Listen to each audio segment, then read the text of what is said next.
what do we know? We know now we live in an ever-expanding universe. We know that there are billions of stars and planets literally out there, and the universe is getting bigger.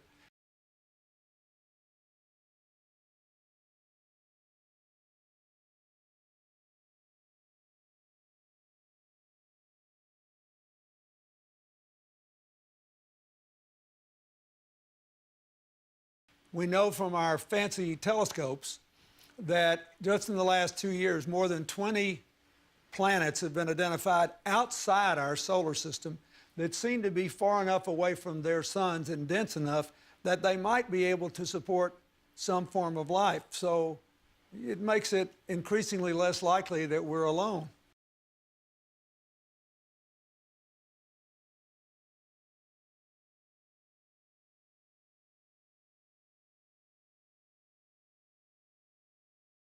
If we were visited someday, I wouldn't be surprised. I just hope that it's not like Independence Day.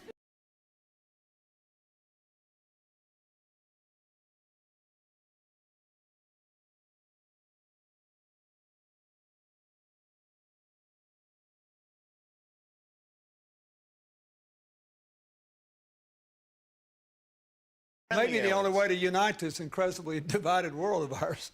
They're out there. We better think of how all the differences among people on Earth would seem small if we felt threatened by a space invader. That's the whole theory of independence. You're right.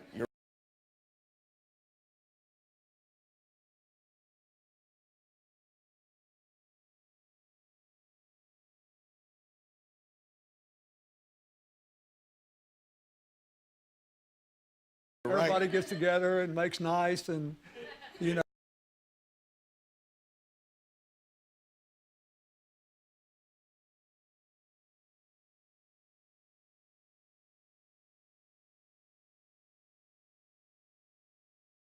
An RFID chip that will be implanted, that people will stand in line and in queues for to have, so that ultimately we will have in our bodies, because what we're doing right now, Lindsay, is we're slowly moving towards that.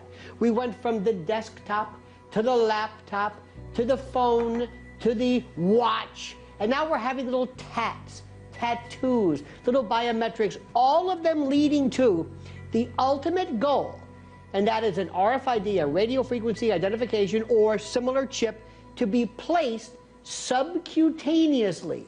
And that chip, Lindsay, will have everything about you there is. Your bank account, your GPS location, and you will do it. You will get one. Because after all, it will also have the siren call of medical information. And then one day, God forbid, not you, one day when people are found guilty of, let's say, crimes, they're not going to be put into the Husgau, in the pokey. No. Their chip is going to be turned off and poof, they don't exist anymore. That's where all of this is going.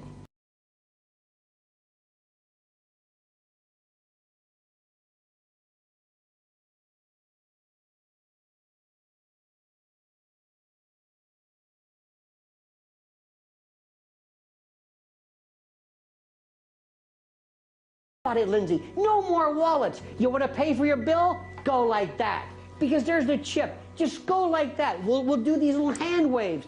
This will be everything. And then, as I said, the moment you transgress and that chip is turned off, you don't exist anymore. People won't be able to see you on their GPS devices, even though you're looking right at them. They're saying, I'm sorry, Lindsay, this isn't registering. Because without this, without my ability to pick up the metrics, the biometrics, the electronic metrics of you, you don't exist.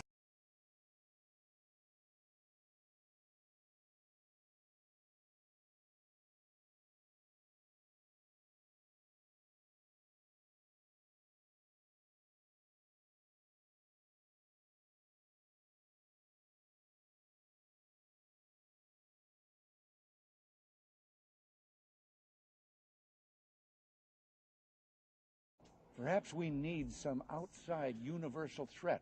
I occasionally think how quickly our differences worldwide would vanish if we were facing an alien threat from outside this world. And yet, I ask you, is not an alien force already among us? What could be more alien to the universal aspirations of our peoples than war and the threat of war?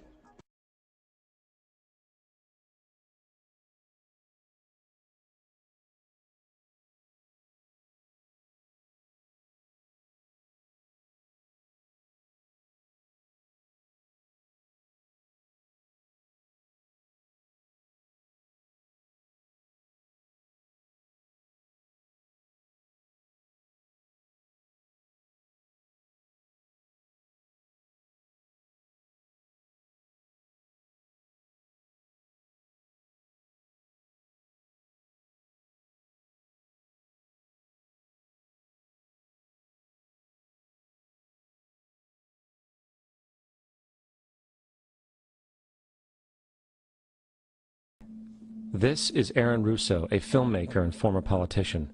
To his left is Nicholas Rockefeller of the infamous Rockefeller banking and business dynasty. After maintaining a close friendship with Nicholas Rockefeller, Aaron eventually ended the relationship, appalled by what he had learned about the Rockefellers and their ambitions. I got a call one day from an attorney woman I knew, and she said, would you like to meet one of the Rockefellers? I said, sure, I'd love to. And we became friends, and he began to divulge a lot of things to me.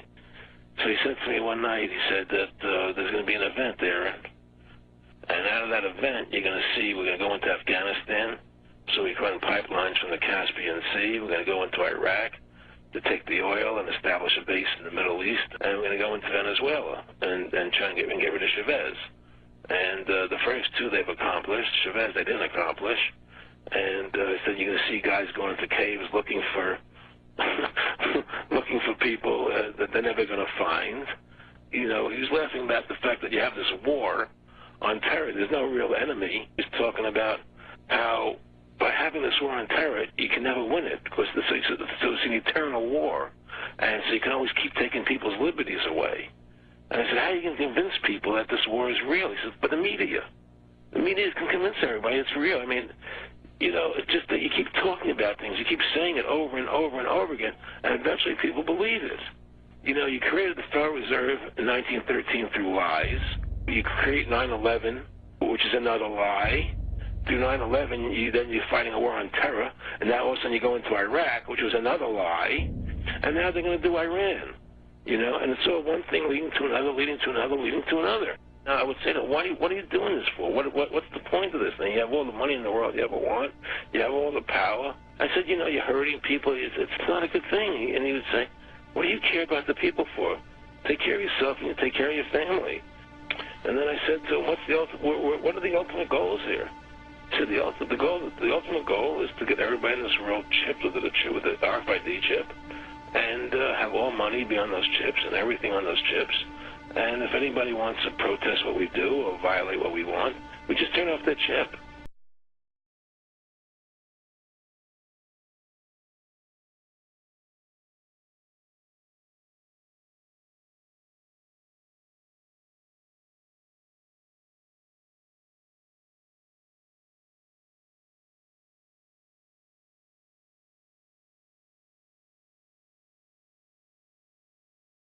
You got people slashing off their brides to look like a woman, enhancing their breasts, getting their face chopped off to look like a certain way. A chip is gonna be nothing.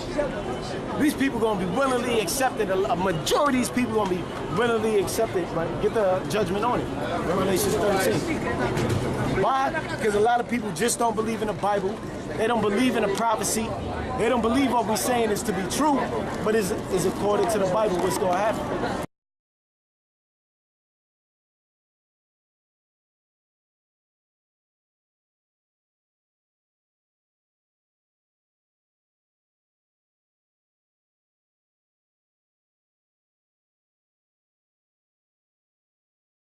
You got a lot of guys that come up against and say, oh, this chip is not the mark of the beast, that's not what it is. But this so-called white man, what did we read earlier? He's trying to be like God. He's trying to be just like God.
New microchip technology now makes it possible for the emergency room staff to find out about your medical history at the touch of a computer key. At some point, we're all going to have RFIDs. It might be even in our fingers, where they require it with everything on it. Instead of carrying credit cards or money, we will probably be implanted with chips. And now RFID microchips like this are being injected into humans. I'm sorry, sir, did you just say you would get one implanted in your arm? Absolutely, without a doubt. Our driver's license will be on the RFID chip. Our credit card number, all our information will be on this one chip.